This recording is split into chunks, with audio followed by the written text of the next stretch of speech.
लोगों को नमस्कार, जय हिंद दोस्तों। स्वागत है आप सभी का एग्री कोचिंग बाय विकास सर।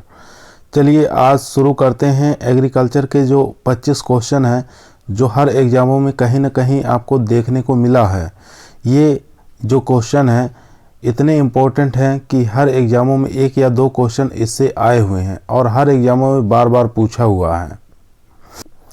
चलिए शुरू करते हैं पहले क्वेश्चन से। पहला क्वेश्चन हमारा, खाद्य पदार्थों के परिरक्षण में सिरका की कितनी प्रतिशत मात्रा काम में लेते हैं। ठीक है, खाद्य पदार्थों में परिरक्षण में सिरका की कितनी प्रतिशत मात्रा काम में लेते हैं।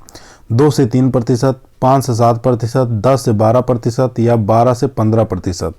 इसमें से बताना है कि खाद्य पदार्थों में परिरक्षण के लिए सिरका की कितनी प्रतिशत मात्रा काम में लेते हैं। तो इसका आंसर हो जाएगा हमारा ए वाला, यानी कि 2 से 3% ही काम में लिया जाता है सिरका में, उसको सुरक्षित करने के लिए। ठीक है, अब बात करते हैं कि ये जो क्वेश्चन पूछा गया है ये परिरक्षण से है। परिरक्षण के संबंधित में और भी कुछ बातें जान लेते हैं।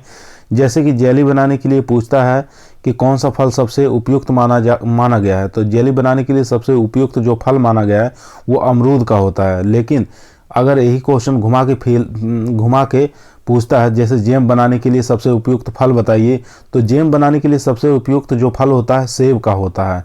और कभी कभी एग्जामों में पूछा गया सर्वप्रथम फल परिरक्षण के जनक हैं, मतलब सर्वप्रथम फल परिरक्षण यानी कि डिब्बाबंदी के जनक किसको माना गया है। तो निकोलस एपर्ट को इसको डिब्बाबंदी के जनक के रूप में जाना जाता है। अब बात करते हैं कि फल परिरक्षण का मुख्य उद्देश्य क्या होता है। तो फल परिरक्षण का जो मुख्य उद्देश्य होता है गुणवत्ता नियंत्रण करना होता है। क्या होता है उसका मुख्य उद्देश्य? उसका गुणवत्ता नियंत्रण करना। उसके बाद बात करते हैं फल परिरक्षण पदार्थों हेतु फल उत्पाद अपेक्षा यानी कि FPO, इसको फल उत्पाद आदेश कहा जाता है, फूड प्रोडक्ट ऑर्डर कहा जाता है। यानी कि इसको कब लाया गया? इसको 1955 में लाया गया था। ठीक है, कब लाते हैं? 1955 में लाया गया।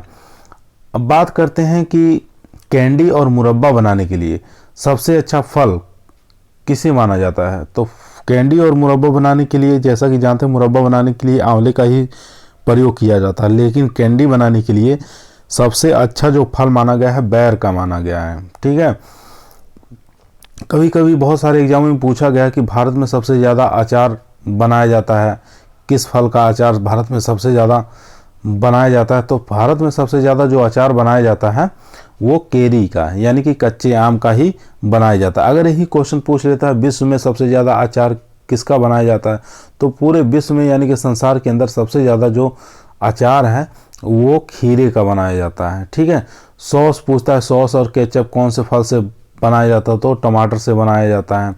ये सब बातें आप याद रखें। कभी कभी पूछता है रंगहीन फलों में कौन सा परिरक्षण काम में लेते हैं। तो रंगहीन फलों को परिरक्षण करने के लिए पोटेशियम मेटाबाइसल्फाइड का प्रयोग करते हैं। और रंगीन फलों में कौन सा परिरक्षण काम में लेते हैं, तो सोडियम बेंजोएट का प्रयोग में लेते हैं।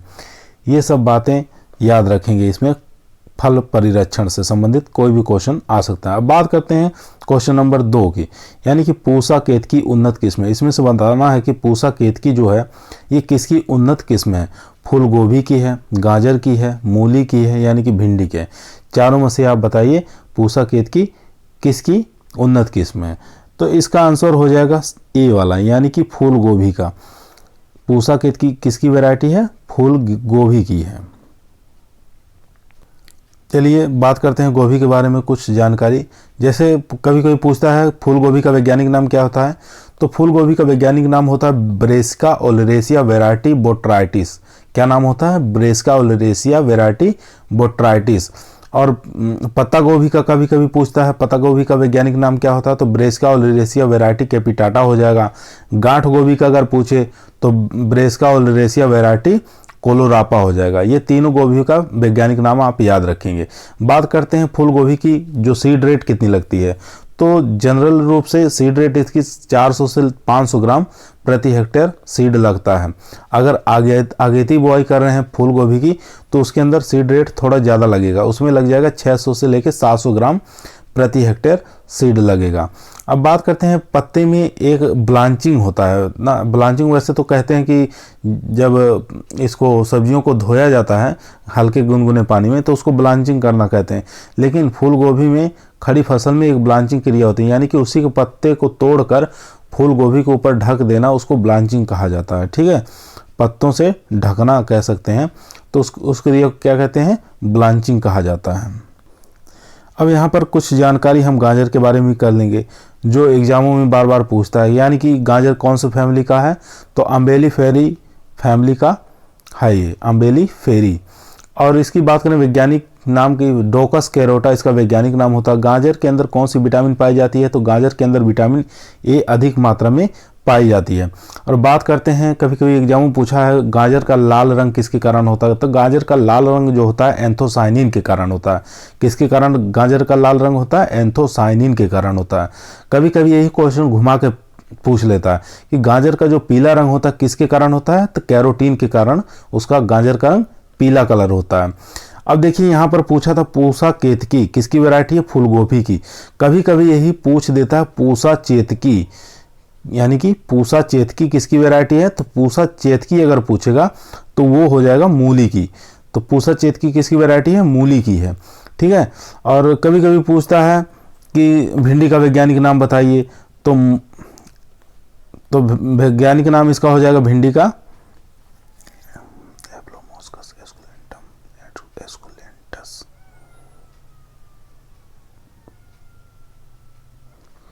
इसका वैज्ञानिक नाम हो जाएगा एब्लोमोस्कस एस्कुलेंटम। क्या नाम हो जाएगा, एब्लोमोस्कस एस्कुलेंटम। अब बात करते हैं क्वेश्चन नंबर 3 की। सिट्रस रेटिकुलेटा का वानस्पतिक नाम क्या होता है, सिट्रस रेटिकुलेटा का वानस्पतिक नाम क्या होता है, तो इसका संतरा होता है, मौसमी होता है, नींबू होता है, माल्टा। इस चारों में से बताना है कि सिट्रस रेटिकुलेटा किसका वैज्ञानिक नाम है, तो ये हो जाएगा वैज्ञानिक नाम किसका है, संतरे का। संतरे का वैज्ञानिक नाम क्या था, सिट्रस रेटिकुलेटा। ठीक है, संतरे को अन्य किस नाम से जानते हैं, संतरे का दूसरा नाम होता है मैंडरीन के नाम से जानते हैं। ठीक है, मैंडरीन भी कहा जाता है, ढीली छाल भी कहा जाता है। ठीक है, अब बात करते हैं मौसमी की। मौसमी का वैज्ञानिक नाम होता है सिट्रस साइनेंसिस। क्या नाम होता है मौसमी का, सिट्रस साइनेंसिस होता है। बात करते हैं नींबू का। नींबू का सिट्रस ऑरेंटिफोलिया। ठीक है, यहाँ पर नींबू है, नींबू का वैज्ञानिक नाम क्या होता है, सिट्रस ऑरेंटिफोलिया होता है। और बात करते हैं इसकी फैमिली की, यानी कि कौन से कुल की है ये नींबू। जो नींबू, संतरा, मौसमी, माल्टा, ये जो है किस फैमिली से बिलोंग करते हैं, तो रूटेसी फैमिली से बिलोंग करते हैं। किस फैमिली से, रूटेसी फैमिली से बिलोंग करते हैं। बात करते हैं क्रोमोजोम संख्या की। क्रोमोजोम संख्या यानी कि गुणसूत्र संख्या इनका 2n बराबर 18 होता है। ठीक है, 2n बराबर 18 होता है। खाने वाला भाग की बात करें तो रसीले प्लेसेंटल रेसे, क्या कहते हैं, रसीले प्लेसेंटल रेसे कहा जाता है। और बात करते हैं फल का प्रकार, यानी कि नींबू, संतरा, मौसमी, माल्टा, ये सब जितने भी फल होते हैं नींबू वर्गीय, इनका फल का प्रकार एक ही होता है। क्या होता है, हेस्पेरेडियम होता है। फल का प्रकार क्या हो जाएगा इन सब का, हेस्पेरेडियम। ठीक है, बात करते हैं कि विटामिन, इसके अंदर कौन सी विटामिन की मात्रा सबसे अधिक पाई जाती है, तो विटामिन सी की मात्रा सबसे अधिक पाई जाती है। किस विटामिन की अधिकता होती है, विटामिन सी की इसके अंदर अधिकता होती है। बात करते हैं क्वेश्चन नंबर 4 की। क्वेश्चन नंबर 4 यानी कि डिब्बाबंदी कैनिंग प्रक्रिया में डिब्बा बंद करते समय डिब्बों का तापमान कितने डिग्री सेंटीग्रेड से कम नहीं होना चाहिए। ठीक है, इसमें बताना है डिब्बाबंदी करते समय यानी कि कैनिंग की प्रक्रिया करते समय कितने डिग्री सेंटीग्रेड तापमान से कम नहीं होना चाहिए। ठीक है, 100 डिग्री सेंटीग्रेड, 110, 70 यानी कि 120। इसमें से जो सही आंसर हो जाएगा 70, यानी कि 70 डिग्री सेंटीग्रेड से कम नहीं होना चाहिए। ठीक है, इसके जनक, डिब्बाबंदी के जनक कौन है, निकोलस एपर्ट को कहा जाता है। एक और क्वेश्चन पूछता है फलों की डिब्बाबंदी में संसाधन का उपयुक्त तापमान रखते हैं, तो अगर पूछता तो उसमें 100 हो जाता, तब 100 हो जाता। किसमें, अगर क्वेश्चन होता फलों की डिब्बाबंदी में संसाधन का उपयुक्त तापमान रखते हैं, तो फलों के लिए 100 डिग्री सेंटीग्रेड तापमान सबसे उपयुक्त माना गया। अगर वही क्वेश्चन पूछ लेता घुमाकर, यानी कि सब्जियों की डिब्बाबंदी में संसाधन का उपयुक्त तापमान रखते हैं, तो 115 से लेकर 121 डिग्री सेंटीग्रेड तापमान रखते हैं सब्जियों के लिए। फलों के लिए 100 डिग्री सेंटीग्रेड तापमान। अगर कभी कभी क्वेश्चन पूछता है सब्जियों की डिब्बाबंदी के लिए नमक के घोल का कितना % रखा जाता है, तो नमक के घोल का 2% ही रखा जाता है। आम की कौन सी किस्म डिब्बाबंदी के लिए सबसे उपयुक्त होती है, ये भी क्वेश्चन बार बार पूछा हुआ है एग्जामों में। तो दशहरी जो किस्म है डिब्बाबंदी के लिए सबसे अच्छी किस्म मानी गई है आम की। ठीक है, अब बात करते हैं क्वेश्चन नंबर 5 की। खरबूज की बीज दर होती है, यानी कि खरबूज का बीज दर आपको बताना है कितना लगता है। तो खरबूज का बीज दर प्रति हेक्टेयर बताना है 1.5 से 2 किलोग्राम, 1.5 से 2 किलोग्राम, 2.5 से 3 किलोग्राम, 4 से 5 किलोग्राम, यानी कि 6 से 8 किलोग्राम। इसमें से जो सही होगा यानी कि 1.5 से 2 किलोग्राम सीड लगेगा। ए वाला ऑप्शन हमारा सही हो जाएगा, 1.5 से 2 किलोग्राम सीड लगेंगे। इसका वैज्ञानिक नाम होता है खरबूज का कुकुरबिटेसी मेलो। क्या नाम होता है? कुकुरबिटेसी मेलो इसका वैज्ञानिक नाम होता है और ये कुकुरबिटेसी फैमिली की है। ठीक है, अगर यही क्वेश्चन पूछता कि ककड़ी का बीज दर बताइए, ककड़ी का बीज दर होता है 2 किलोग्राम प्रति हेक्टेयर। अगर यही खीरे का पूछ लेता तो उसका हो जाता है 2 से लेकर 2.5 किलोग्राम प्रति हेक्टेयर। ठीक है, और जो यहाँ पर लिखा हुआ है 4 से लेकर 5 किलोग्राम, ठीक है, ये किसका हो जाएगा? लौकी, कद्दू वर्गीय जितनी भी सब्जियां होती हैं, करेला, तरबूज और टिंडा, इन सब में 4 से लेकर 5 किलोग्राम सीड रेट लगेगा। किसमें किसमें? लौकी में, कद्दू में, करेला में, तरबूज और खरबूज और टिंडा। ठीक है, इनमें लगेगा 4 से लेकर 5 किलोग्राम। अगर हम बात करें गाजर की, तो गाजर में कितना लगेगा? तो 6 से 8 किलोग्राम गाजर में लगता है। कितना लगता है? 6 से 8 किलोग्राम गाजर में लगेगा। ठीक है, इन सब बातों को आप ध्यान देंगे। उसके बाद क्वेश्चन नंबर 6, यानी कि भिंडी में पीला सीरा मोजेक, यानी कि इसको कहते हैं YVM रोग कहा जाता है, भिंडी का पीला सीरा मोजेक। तो ये किसके कारण, मतलब कौन फैलाता है इसको? वाहक पूछा इसमें, लीफ हॉपर, लीफ माइनर, सफ़ेद मक्खी या वायरस। ठीक है, चारों में से बताना है किसके द्वारा ये फैलता है, भिंडी का पीला सीरा मोजेक वायरस। ठीक है, तो इसका आंसर हो जाएगा सफ़ेद मक्खी। ये इसका वाहक होता है, यानी कि प्रसार का काम सफ़ेद मक्खी ही करती है। इसका वैज्ञानिक नाम होता है बेमेसिया टेबेसाई। कभी कभी सफ़ेद मक्खी ना देकर बेमेसिया टेबेसाई वहाँ पर दे देता है, तो आप इसमें कंफ्यूज मत होइए, क्योंकि नाम के साथ उसका वैज्ञानिक नाम भी याद रखना पड़ेगा। नाम होता है बेमेसिया टेबेसाई, इसका वैज्ञानिक नाम होता है सफ़ेद मक्खी का। ये जो वायरस का रोग का संचार करती है या फैलाव का कार्य करती है। ठीक है, फलों से, पुष्पों से, टहनियों से रस चूसती है, एक स्थान से दूसरे स्थान पर ये उस रस को पहुंचाने का काम करती है, जिसके कारण पूरा प्लांट हमारा वायरस से रोगग्रसित हो जाता है। चलिए क्वेश्चन नंबर 7 की बात करते हैं। क्वेश्चन नंबर 7 हमारा पूछ रहा है औषधीय पादप गिलोय का वैज्ञानिक नाम क्या होता है? किसका नाम पूछ रहा है? गिलोय का। ठीक है, ये गिलोय का वैज्ञानिक नाम क्या होता है? टीनोस्पोरा कार्डियोफोलिया या केसिया आस्टिफोलिया या क्लोरोफाइटम बोवेलियनम या प्लेटेगो ओवेटा। इसमें से चारों में से बताना है कि गिलोय का वैज्ञानिक नाम क्या होता है। तो गिलोय का वैज्ञानिक नाम होता है टीनोस्पोरा कार्डियोफोलिया। ठीक है,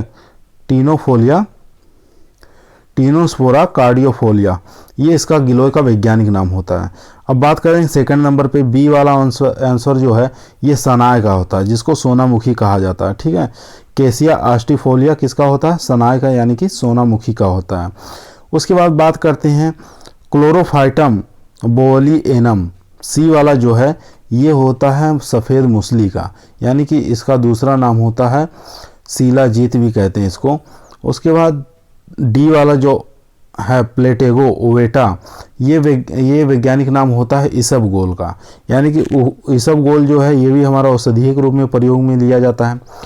तो इसकी भूसी के रूप में प्रयोग करते हैं, इसका औषधि जो है भूसी के रूप में प्रयोग लेते हैं। कभी कभी पूछता भूसी के रूप में किस औषधीय प्लांट का प्रयोग करते हैं, तो प्लांटेगो ओवेटा जो होता है इसका इसबगोल का ही भूसी निकाली जाती है। ठीक है, उसके बाद क्वेश्चन नंबर 8, यानी कि जेलीमीटर का उपयोग किया जाता है। जेलीमीटर का उपयोग किस में करते हैं ये आपको बताना है।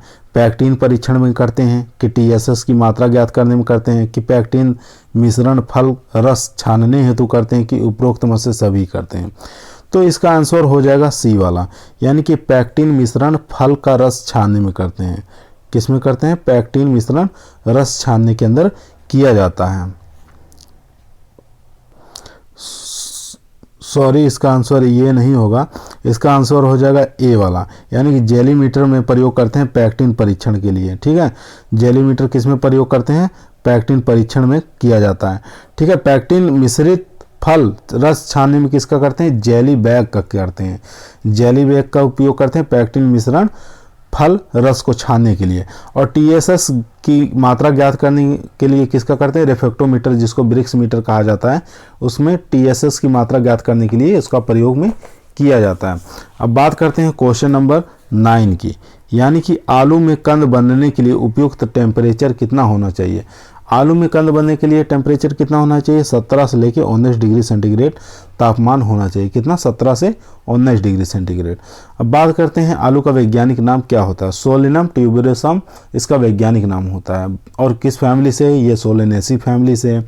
ठीक है, एक इसका अनुसंधान संस्थान है जिसको CPRI कहते हैं, सेंट्रल पोटैटो रिसर्च इंस्टीट्यूट।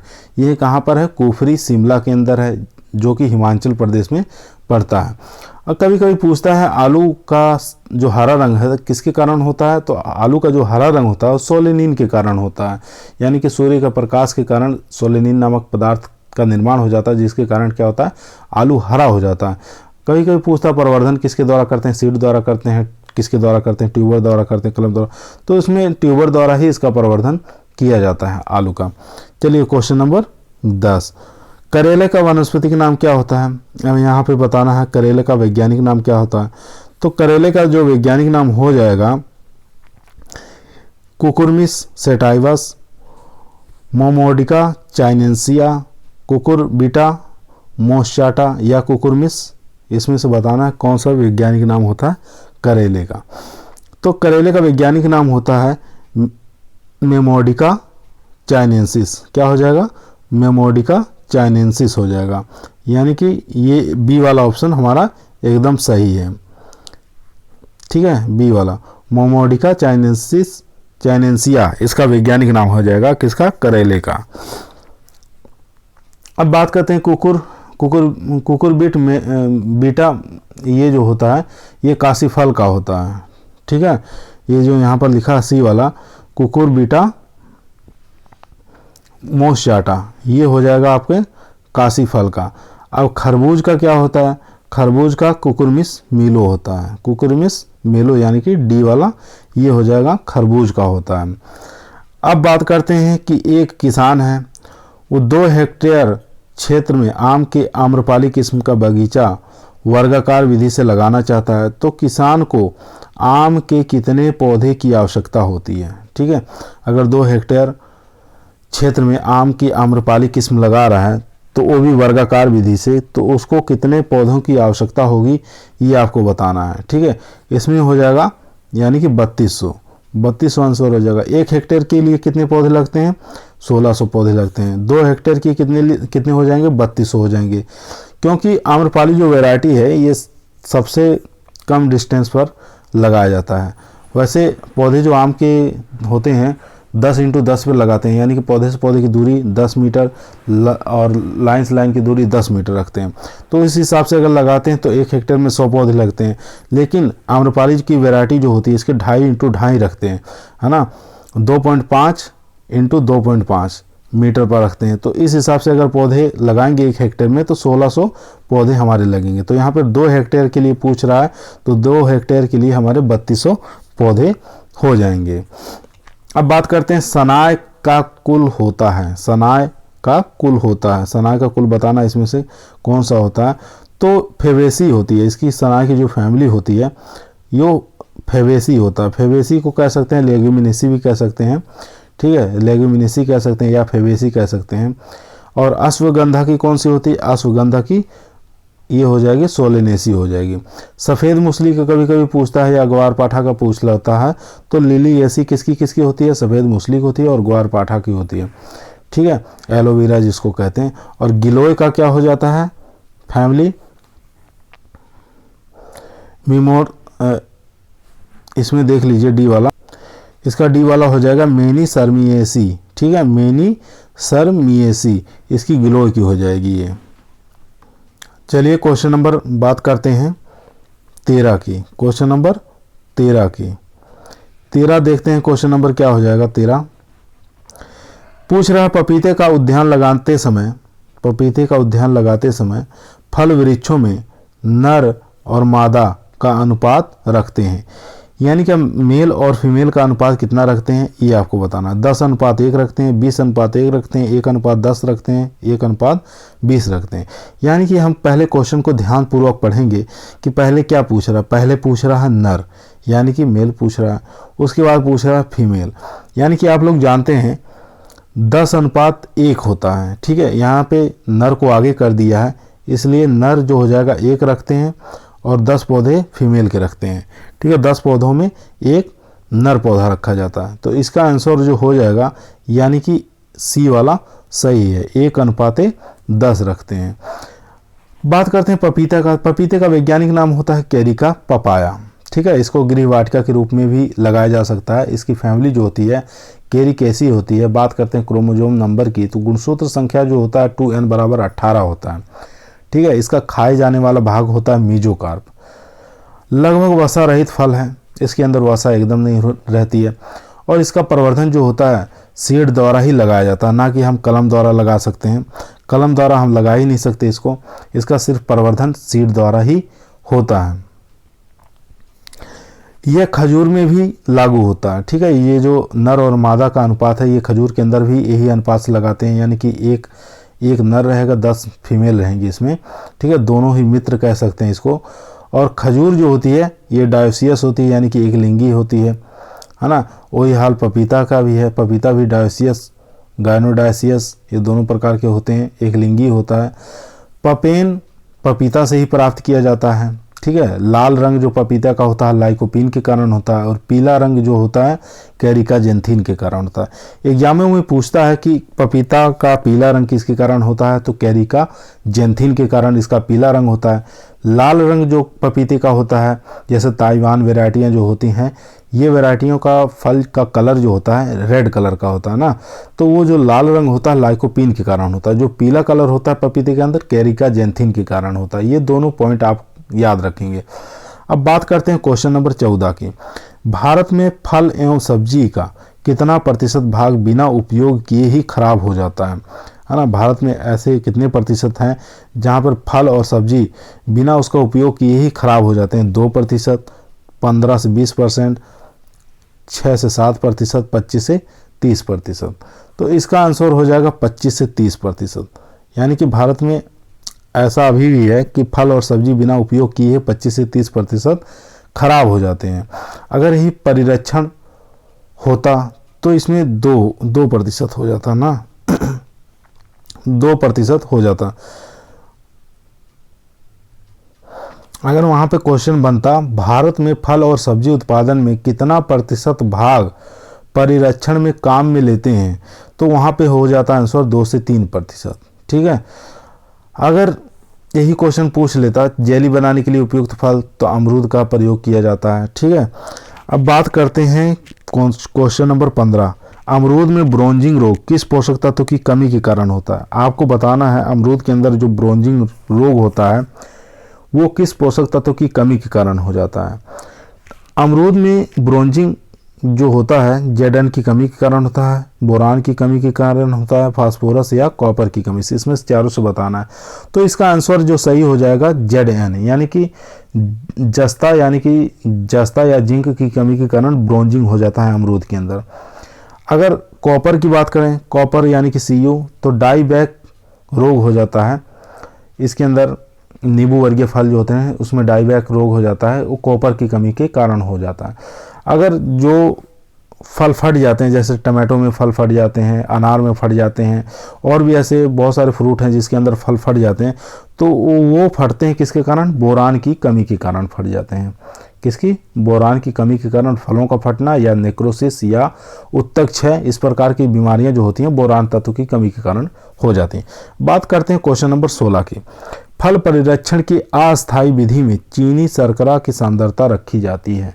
इसमें से बताना है कि फल परिरक्षण के अस्थायी विधि में चीनी शर्करा की सांद्रता रखते हैं। कितनी सांद्रता रखते हैं? तो 42 से 50%, यानी कि सी वाला आंसर इसका सही हो जाएगा। अगर यहाँ पे देखिए अस्थायी विधि दिया हुआ है, अगर यही स्थायी विधि देता, ठीक है, अगर क्या देता है यहाँ पे स्थायी विधि देता, तो स्थायी विधि के लिए हमारा आंसर हो जाता है 65 से 70 किलोग्राम। 70 नहीं रहेगा, ये 65 से 70% रहेगा, ठीक है, प्रतिशत में रहेगा। ये अस्थाई के लिए है और 42 से 50% जो है ये अस्थाई की विधि के लिए है। क्वेश्चन नंबर 17, सब्जियों से भरे डिब्बों को कितने डिग्री सेंटीग्रेड पर संसाधित किया जाता है? आपको बताना है कि सब्जियों से भरे डिब्बों को कितने डिग्री सेंटीग्रेड पर संसाधित किया जाता है। 100 डिग्री सेंटीग्रेड पर, 115 से 120 डिग्री सेंटीग्रेड पर, 100 डिग्री फ़ारेनहाइट पर, या 115 से 120 डिग्री फ़ारेनहाइट पर। तो इसका आंसर हो जाएगा 115 से लेके 120 डिग्री सेंटीग्रेड पर, यानी कि बी वाला आंसर एकदम सही हो जाएगा। अब बात करते हैं क्वेश्चन नंबर 18 की। लहसुन में तीखापन का कारण क्या होता है? लहसुन में तीखापन का कारण क्या होता है? तो इसका आंसर हो जाएगा सी, यानी कि डाई एलाइल डाइसल्फाइड के कारण क्या होता है? लहसुन में तीखापन होता है। अगर प्याज में पूछते गंध, तो एलाइल प्रोपाइल डाइसल्फाइड हो जाता। तब क्या हो जाता? एलाइल प्रोपाइल डाइसल्फाइड के कारण क्या होता है? प्याज में गंध आती है। कैप्सेसिन के कारण क्या होता है? बी वाला जो है, कैप्सेसिन के कारण क्या होता है? मिर्च में तीखापन होता है, ठीक है। मिर्च में तीखापन किसके कारण होता है? कैप्सेसिन के कारण होता है। क्वेश्चन नंबर 19, निम्नलिखित में से क्षारीय प्रकृति की सब्जी नहीं है। इसमें से बताना कौन सी सब्जी ऐसी है जो क्षारीय प्रकृति की नहीं है। तो आंसर हो जाएगा इसमें से टमाटर, यानी कि टमाटर जो होता है ये अम्लीय प्रकृति की होती है, ठीक है। बाकी जितनी भी सब्जियां, भिंडी, बैगन, आलू हैं, ये सब क्षारीय प्रकृति की सब्जियां हैं। टमाटर की सीड रेट की बात करें तो 400 से 500 ग्राम प्रति हेक्टेयर लगता है। अगर ये हाइब्रिड की बात करें तो 150 से लेकर 200 ग्राम इसका सीड रेट लगेगा टमाटर का। टमाटर का लाल रंग किसके कारण होता है? लाइकोपीन के कारण होता है। लाइकोपीन कितने डिग्री सेंटीग्रेड तापमान पर अधिक बनता है? तो 21 से लेकर 23 डिग्री सेंटीग्रेड पर क्या होता है? लाइकोपीन का निर्माण बहुत तेज़ी से होता है। कभी कभी पूछ लेता है पीला रंग, टमाटर का पीला रंग किसके कारण होता है? तो कैरोटीन के कारण क्या होता है? टमाटर का पीला रंग होता है। कभी कभी ये भी पूछता है कि टमाटर में कौन सा अम्ल पाया जाता है? तो ऑक्जेलिक अम्ल जो होता है टमाटर के अंदर भरपूर मात्रा में पाया जाता है। ये एक क्वेश्चन ये भी देखा गया है कि टमाटर के अंदर जल कितना % होता है? तो 94% जो होता है जल पाया जाता है और 0.2% इसके अंदर वसा पाई जाती है। प्रोटीन की बात करें 0.9% इसमें प्रोटीन पाई जाती है और 3.6% कार्बोहाइड्रेट पाया जाता है, ठीक है। कभी कभी पूछता है कि प्रति हेक्टेयर उपज कितनी होती है? तो इसमें 250 से 300 क्विंटल प्रति हेक्टेयर उपज आराम से प्राप्त हो जाती है, ठीक है, टमाटर के अंदर। अब बात करते हैं अगला जो क्वेश्चन हमारा, पूसा महक कौन से फूल वाली फसल की किस्म है? ठीक है, आपको बताना है पूसा महक कौन से फूल वाली किस्म का फसल का किस्म है। पूसा महक जो किस्म है ये किस्म हो जाएगी गुलाब की। किसकी हो जाएगी? पूसा महक गुलाब की हो जाएगी।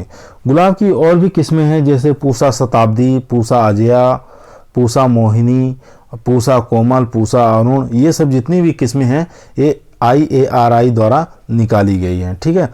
उसके बाद क्वेश्चन नंबर हमारा आ जाता है 21, यानी कि 21 नंबर क्वेश्चन कह रहा है कि विश्व जनसंख्या दिवस कब से मनाया जाता है? आपको सन बताना है, कौन से सन से विश्व जनसंख्या दिवस मनाया जा रहा है। तो इसका आंसर हो जाएगा 11 जुलाई 1989 से ये मनाया जा रहा है। विश्व जनसंख्या दिवस कब से मनाया जा रहा है? 11 जुलाई 1989 से मनाया जा रहा है। हमारा अगला क्वेश्चन है 22 नंबर, यानी कि हमारा ये लास्ट क्वेश्चन होगा। क्वेश्चन क्या कहता है? गन्ना प्रजनन संस्थान कहाँ स्थित है? क्या पूछ रहा है? गन्ना प्रजनन अनुसंधान संस्थान कहाँ पर है? ये करनाल में है, लखनऊ में, कोयम्बटूर में है, कटक में। चारों में से बताना है कौन सा आंसर इसका सही होगा। तो गन्ना प्रजनन संस्थान ये हो जाएगा हमारा कोयम्बटूर में, यानी कि कोयम्बटूर कौन से राज्य में पड़ता है? तमिलनाडु के अंदर पड़ता है। ठीक है, करनाल की बात करें तो यहाँ पे कौन सा अनुसंधान है? NDRI, national dairy research institute, कहाँ पर है? करनाल, हरियाणा के अंदर है।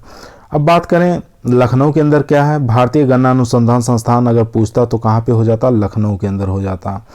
ठीक है, अगर कटक उड़ीसा की बात करें तो यहाँ पे क्या है? सेंट्रल राइस रिसर्च इंस्टीट्यूट, कहाँ पे है? कटक उड़ीसा के अंदर है।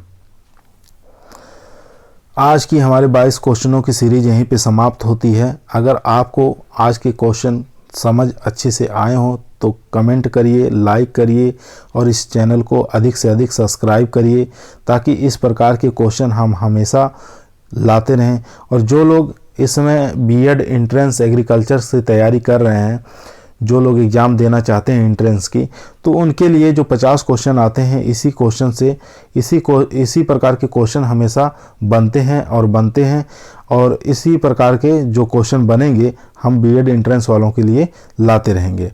तो आज का सेशन हमारा यहीं समाप्त होता है। धन्यवाद।